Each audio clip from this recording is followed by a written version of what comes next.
Okay, so this is how to fine-tune the Ztar Z6s with the various chords. So at the moment I've got 42 chords programmed into this Ztar MIDI controller. It's completely wireless setup today. It's sending MIDI information from a wireless transmitter from this controller into a MIDI module which is connected to an amplifier. I've configured 42 chords into the fretboard, starting with C to B, and then also the minors down there. I got some sharps in there, some sharp minors, sharp flats. There's 42 chords all in there all together. Don't need them all, but it's a good start. I've pretty much found that by using Chordify, which is a program which pulls out the chords and shows you what to play within certain songs, those 42 chords, right, other than sevenths, diminished and suspendeds and things like that, are pretty much all that's called out of them.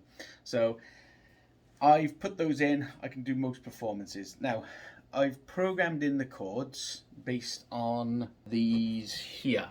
So I've got a C, D, E, F, G, A, B, okay, and I've also referenced the position of the note in relation to a piano keyboard from this chart here, because the Ztar wants to know what note to play and what octave to play it in when you're programming the chords in.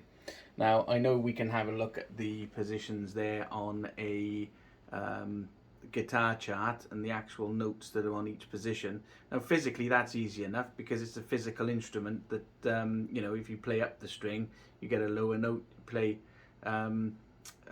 lower down to where you strum, it's a higher note, so you know it's easy. But when it comes to a MIDI controller, it needs to know what C you're playing, what octave it's in. So here we can see here that it doesn't say on the fretboard, but it does say on the piano keyboard. So therefore when I program in the chord, I know exactly what note to put in what octave.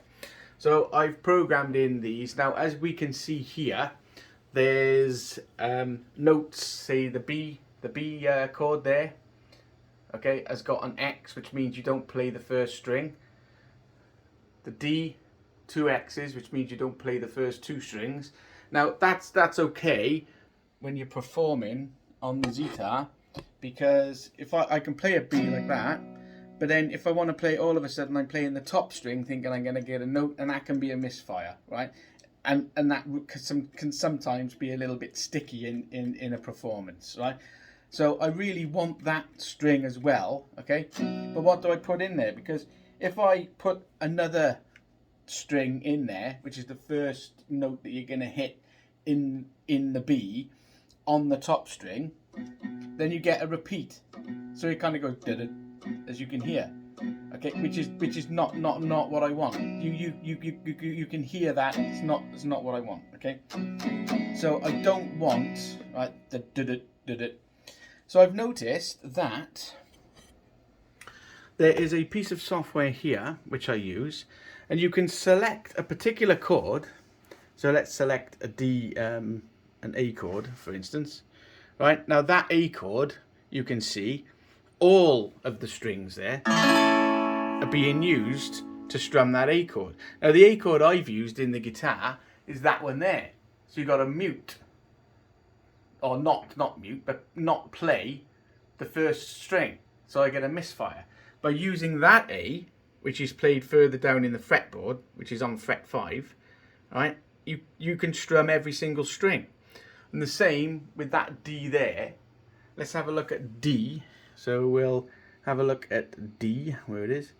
Okay, so now we've got I mean there's a D there, okay, but there's some strings that you can't strum.